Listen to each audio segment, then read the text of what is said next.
Welcome back, everyone. Today we're starting a new chapter. It's chapter 3, and I'm here on the first page of the chapter 3 lecture note outline. So before we get started, just make sure you have that outline printed and ready to go. So here in chapter 3, we're going to start talking about more things directly related to chemistry. As a science, chemistry involves the study of matter and the changes that it undergoes. So in order for us to start talking about matter and those changes, we have to first start to understand what matter is, how it's organized and classified, and also a little bit about energy. So let's start here in part 1 of this lesson, which is the classification of matter. So first off, what is matter? Well, matter is everything in the material universe that we can see or interact with on some level. One really good place to start trying to get a deeper understanding of matter is to look at how we classify and describe matter. So that's where we're going to start. We're going to look at 2 different ways of classifying matter. First, we'll look at how matter can be described by its physical form. And after that, we'll learn how to describe matter by its composition. When we look at all of the stuff around us, that is, the matter around us, we notice that that matter seems to show up in certain types of forms. We call these forms in chemistry the physical state of matter. The words we use to describe these physical states are solids, liquids, and gases. How do we know when something is a solid, a liquid, or a gas? Well, that's because when we observe it, we notice certain characteristics. For example, we know a solid is a solid when it has a fixed shape. What I mean by that is the shape doesn't change. Compare this property with that of liquids. Liquids have a dynamic shape. The shape of a liquid will depend on the container it's in because the liquid takes the shape of its container. Now, solids and liquids aren't the only state of matter, of course. There's also the gas state. Now, what can we say about the gas state's shape compared to solids and liquids? Sometimes this is a little more difficult because we can't always actually see a gas, whereas we can usually see a solid and a liquid. Try to picture this. Imagine we have a balloon. Inside the balloon is carbon dioxide gas. Now that balloon can be in the sort of standard balloon shape, or we might have somebody that can twist balloons and move it into a different shape, like an animal. What that means is that a gas also has a dynamic shape. So if liquids and gases both have a dynamic shape, how do we differentiate between them? Well, we differentiate between them using another characteristic of physical states, and that happens to be whether or not its volume changes. By volume, I mean the amount of space that the matter occupies. So we can look at matter and decide whether or not its volume is dynamic or changing, or whether it stays the same. So for example, when we look at a solid, we know that it has a fixed shape, of course, but it also has a fixed volume. This is true also for liquids. The volume of a liquid, if we keep the amount of liquid the same, also stays the same. So we can say that they have a fixed volume. And now what can we say about the volume of a gas? Does the volume of a gas change? Is it dynamic, or does it stay the same? Well, it turns out this is the property that allows us to differentiate gases from liquids. Gases have a dynamic volume. So even without changing the amount of gas that we have, its volume can be decreased or increased. We call that compression. So for example, let's go back to our balloon analogy. If you go to the grocery store to buy some birthday balloons, for example, they will fill those balloons up with helium, and that helium comes from a helium gas tank. That helium gas has been compressed down to fit inside of that canister, from which the grocery store will fill many, many balloons, and those balloons will have a much greater total volume than the canister they came from. So here we have the different physical states of matter and their characteristics, but what's this third column all about? Well, in the third column, I like to show here something that I'm calling the molecular level view. And what I mean by that is, imagine we could zoom in on the physical state of matter and make it kind of as generic as possible. And what I want to do is represent the matter at its smallest state as little circles and what they're doing. We'll call these little circles the particles that make up the matter. I like to show you this because it highlights something very important about chemistry. In chemistry, we frequently want to try to explain phenomena that we can see by looking at what's going on down at the molecular level. The trouble with that is that we can't usually ever see anything at the molecular level, so we have to try to make some guesses as to what might be going on. Occasionally, those guesses turn out to be very good at predicting things. And that's when someone's imagination and guesses turn into a theory. So, what might the molecular level view of a solid look like? Well, we know that solids have a fixed shape and a fixed volume, so let's try to imagine what the particles making up a solid might be doing. Are they moving around a lot? Are they jumping out of the container?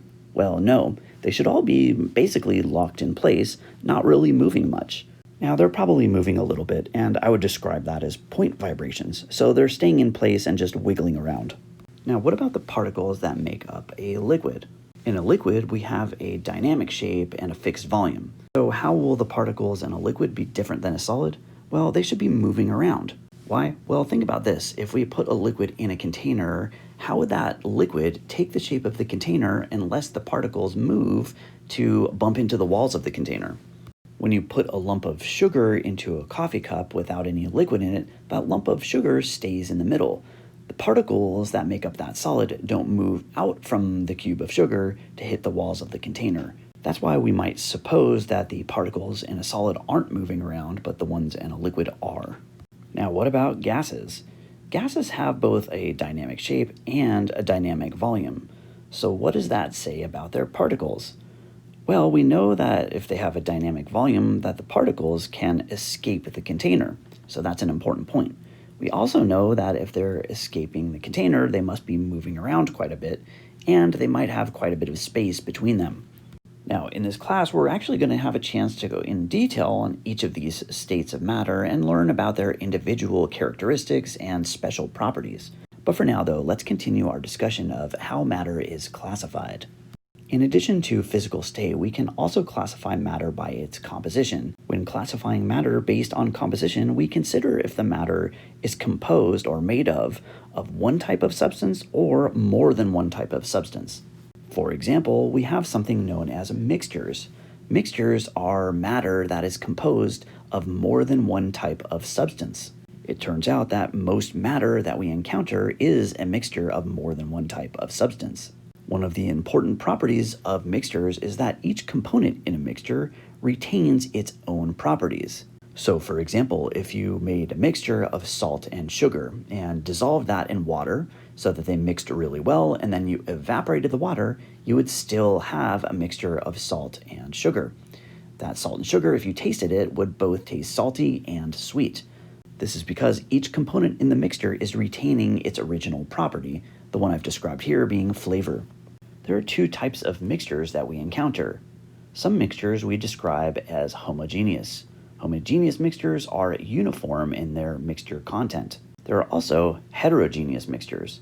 Heterogeneous mixtures are non-uniform mixtures. By uniformity, I mean, is the mixture the same throughout or are there differences?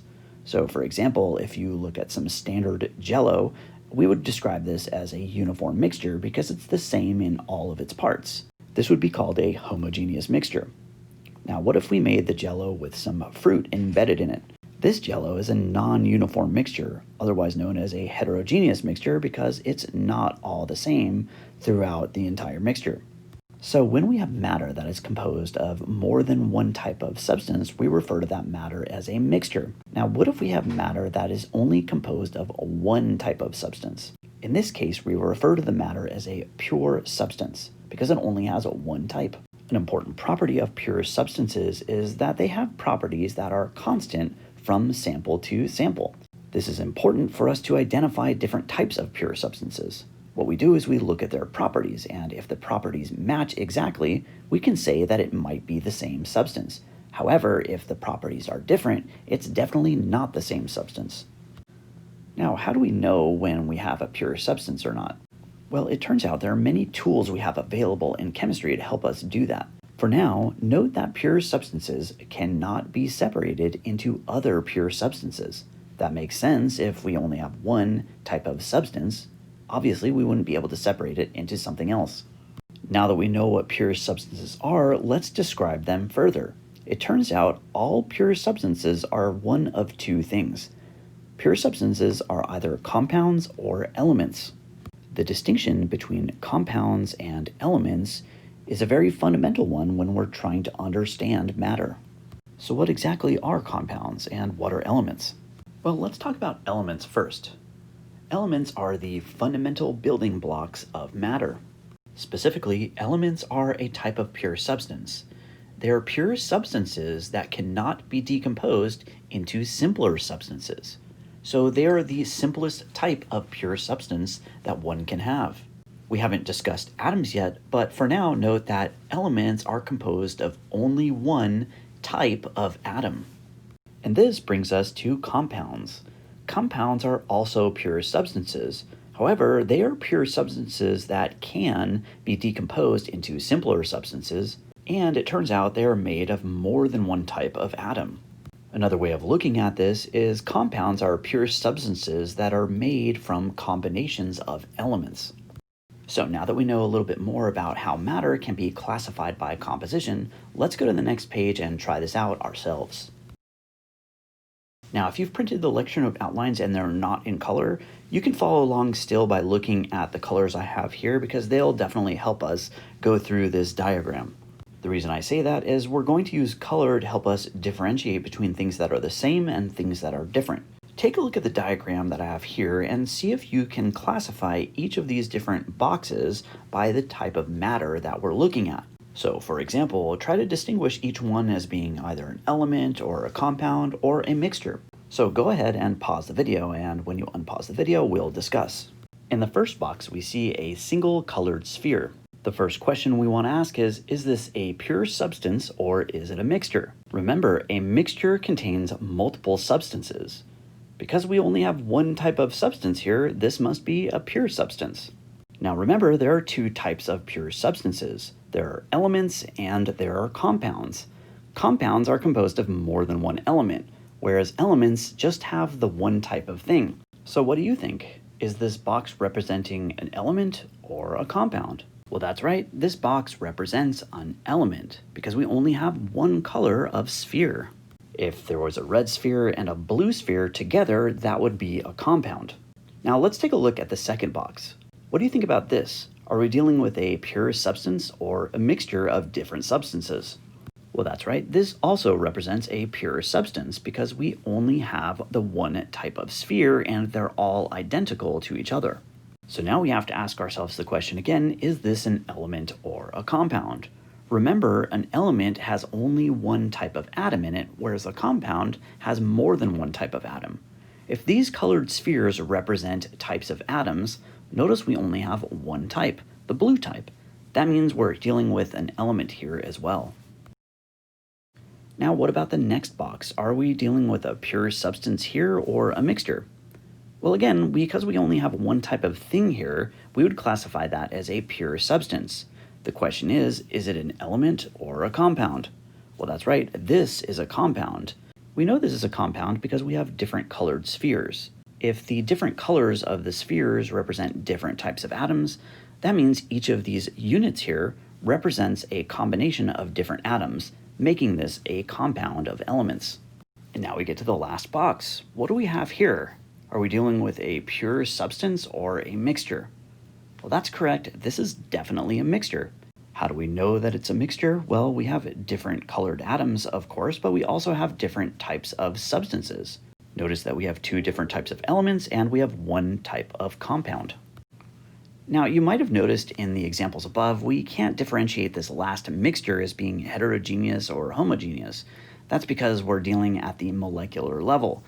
Let's take a look now at some examples in the macroscopic world rather than the microscopic one.